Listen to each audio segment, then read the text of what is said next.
अस्सलाम वालेकुम। कैसे हैं आप लोग? उम्मीद है आप लोग ठीक होंगे।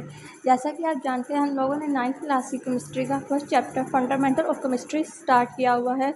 लास्ट टॉपिक में हम लोगों ने एम्पिरिकल फार्मूला और मॉलिक्यूलर फार्मूला को स्टडी किया था, जो कि केमिकल फार्मूला की टाइप्स थी। एम्पिरिकल फार्मूला में हम रेशियो देखते थे एटम्स की, वो एक सिंपल फार्मूला था।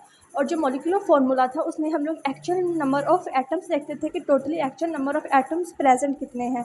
तो अब जो ये नंबर ऑफ़ एटम्स फाइंड करने वाला है, इसका आगे एक और चीज़ उससे निकलती है जिसको हम कहते हैं, जैसे हमारे पास एटॉमिक मास होता था कि न्यूट्रॉन और प्रोटॉन को प्लस करके, इसी तरह हमारे पास एक और चीज़ आती है मॉलिक्यूलर मास।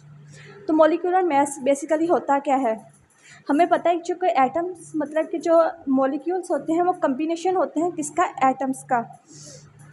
तो वो कहते हैं कि the sum of atomic mass of all the atoms present in one molecule of molecular substance it is molecular mass. कि मतलब कि एक मॉलिक्यूल है, उसके अंदर जितने भी एटम्स प्रेजेंट हैं उन सब का जो एटॉमिक मास है, उन सबको जमा करने से हमारे पास जो मास आएगा उसे हम क्या कहेंगे, मॉलिक्यूलर मास कहेंगे। मतलब कि जैसे हमारे पास एक मॉलिक्यूल है H2O। अब इसमें हमारे पास दो एटम्स हैं, एक हाइड्रोजन और एक ऑक्सीजन। हाइड्रोजन का जो हमारे पास एटॉमिक मास है वो है 1, और जो ऑक्सीजन है उसका हमारे पास जो एटॉमिक मास है वो है 16। तो अगर हमने फाइंड करना हो H2O का, H का हमारे पास एटॉमिक मास कितना है 1, और ऑक्सीजन का 16, और H के हमारे पास एटम कितने हैं 2। तो हम एटम को मल्टीप्लाई कर देते हैं एटॉमिक मास 1 2 मल्टीप्लाई 1 प्लस 16, तो ये हमारे पास कितना आ जाएगा 18। तो ये हमारे पास वाटर का क्या है, मॉलिक्यूलर मास है। मतलब कि जो एटम्स है जितने भी प्रेजेंट है एक मॉलिक्यूल के अंदर, उन सब का जो एटॉमिक मास होगा वो उसका क्या होगा, मॉलिक्यूलर मास कहलाएगा किसी भी मॉलिक्यूल का। For example molecular mass of chlorine. Chlorine जो होती है हमारे पास हमेशा गैस की फॉर्म में पाई जाती है, Cl2 की फॉर्म में। तो उसका जो एटॉमिक मास है वो कितना है, 71 एटॉमिक मास यूनिट। एक क्लोरीन मॉलिक्यूल का हमारे पास वो जो एटॉमिक मास होता है वो होता है 35। तो ये 2 है, तो 35 को मल्टीप्लाई कर दें 2 से,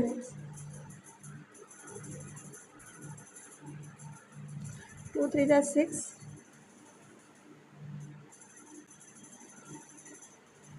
तो इसको मल्टीप्लाई कर देंगे तो हमारे पास क्या आ जाएगा 71।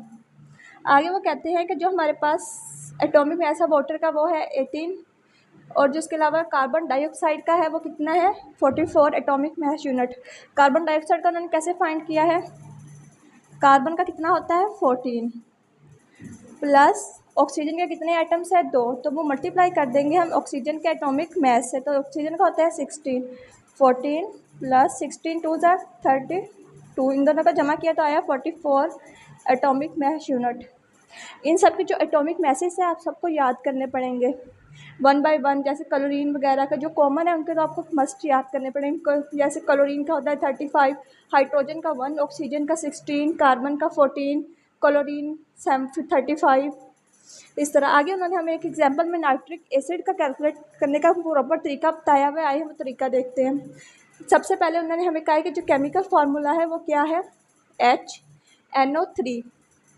इसमें सबसे इम्पोर्टेंट ये केमिकल फार्मूला है, जिससे हमें पता चलता है कि एक्चुअली में एटम्स की तादाद कितनी है। जैसे हमें पता है हाइड्रोजन कितना है 1, नाइट्रोजन भी 1, और जो ऑक्सीजन है वो कितने हैं 3। आगे हमारे पास एटॉमिक मास है जो हाइड्रोजन का वो कितना होता है 1, नाइट्रोजन का 14 एटॉमिक मास यूनिट, और ऑक्सीजन का 16। हमारे पास मॉलिक्यूलर फार्मूला क्या है HNO3। तो 1 बाहर लिखेंगे और एटॉमिक मास ऑफ H अंदर ब्रैकेट में। इसी तरह नाइट्रोजन का कितने हैं सिर्फ 1, तो 1 बाहर आएगा और atomic mass of nitrogen bracket के अंदर। ऑक्सीजन के हमारे पास एटम कितने हैं 3, तो 3 बाहर आ जाएगा, जो उसका एटॉमिक मास है वो ब्रैकेट के अंदर। तो हाइड्रोजन का 1 था, 1 प्लस 14 और 3, ये जो मतलब इसकी एटम्स की तादाद थी, और जो एटॉमिक मास है वो ब्रैकेट में आ जाएगा 16। 3 को पहले हम 16 से मल्टीप्लाई कर देंगे तो हमारे पास आएगा 48। अब हम इन तीनों का सम कर लेंगे तो कितना आया है 63 एटॉमिक मास यूनिट। सबसे पहले इसमें आपको उनके एटॉमिक मासेस के बारे में पता होना चाहिए, उसके बाद आपको इनके नंबर ऑफ़ एटम्स देखने आने चाहिए कि एक मॉलिक्यूल के अंदर कितने एटम्स दिए गए हैं। तो ये हमारे पास जो था ये था मॉलिक्यूलर मास के एक मॉलिक्यूल के अंदर जितने भी एटम्स हैं उन सब के जो एटॉमिक मासेस है उन सब का जब हम सम करते हैं तो हमारे पास क्या निकलता है, मॉलिक्यूलर मास। ये हमारे पास आगे हैं आयनिक कंपाउंड्स। आयनिक कंपाउंड्स हम पहले भी स्टडी करते आए हैं, वो कंपाउंड्स होते हैं जिनके ऊपर कोई चार्जेस वगैरह होते हैं। इसके अलावा हमेशा कौन से स्ट्रक्चर में होते हैं, 3D डायमेंशनल में होते हैं और उनको हम किस फॉर्मूले से रिप्रेजेंट करते हैं, फॉर्मूला यूनिट से।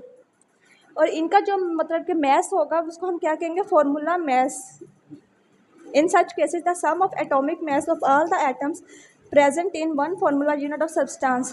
हमारे पास एक आयन के कंपाउंड है, मतलब कि एक आयन वाला कंपाउंड है, उसमें जितने भी एटम्स हैं उन सब का एटॉमिक मास जो होगा उसका क्या कहलाएगा, फॉर्मूला मास कहलाएगा। यहाँ पे देखते हैं सोडियम क्लोराइड। सोडियम क्लोराइड हमारे पास क्या था, एक आयनिक कंपाउंड था। इसका जो एटॉमिक फॉर्मूला मास है वो कितना है, 58.5। कैसे आया, सोडियम क्लोराइड केमिकल फार्मूला होता है NaCl। Na का कितना होता है 23.5 और Cl 35। इन दोनों को प्लस किया तो हमारे पास क्या आया 58.5। सिमिलरली आगे इन्होंने दिया हुआ है कैल्शियम कार्बोनेट का, तो उसका कितना है टोटल 100 एटॉमिक मास यूनिट। आगे इन्होंने हमें एक आयनिक कंपाउंड दिया हुआ है पोटाशियम सल्फेट, जिसका हम फाइंड करेंगे एटॉमिक मास। पहले हम देख लेंगे इसके एटॉमिक मास। पोटाशियम का कितना होता है 39, सल्फ़र का 32, ऑक्सीजन का 16 और इसका जो फॉर्मूला यूनिट है वो क्या है K2SO4। अब यहाँ पे हमारे पास K के कितने एटम हैं, ये 2, सल्फ़र का 1 और ऑक्सीजन के कितने हैं 4। तो हम क्या करेंगे, ब्रैकेट के बाहर लिख लेंगे 2 और ब्रैकेट के अंदर लिख लेंगे उनका एटॉमिक मास 39। सिमिलरली सल्फ़र सिर्फ 1 है तो ब्रैकेट के बाहर 1 आएगा और अंदर 32। सिमिलरली ऑक्सीजन 4 है, 4 बाहर आएगा और ब्रैकेट के अंदर आएगा उसका एटॉमिक मास। पहले इन सबको मल्टीप्लाई कर लेंगे और फिर इन सबका सम ले लेंगे तो वो कितना आया 174 एटॉमिक मास यूनिट। आगे हमने एक क्वेश्चन दिया है खुद से, वो है Na2SO4 सोडियम सल्फेट।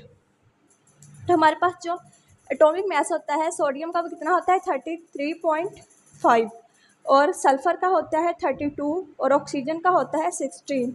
तो हमारे पास पहले हम फॉर्मूला यूनिट को देखेंगे, वो क्या है Na2SO4।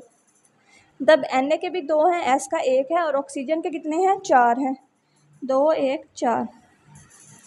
तो 2 × 23.5 प्लस 1 × 32 प्लस 4 × 16, इन सब को मल्टीप्लाई करके जो आंसर आएगा उस सारे को हम क्या कर लेंगे, उनका सम ले लेंगे।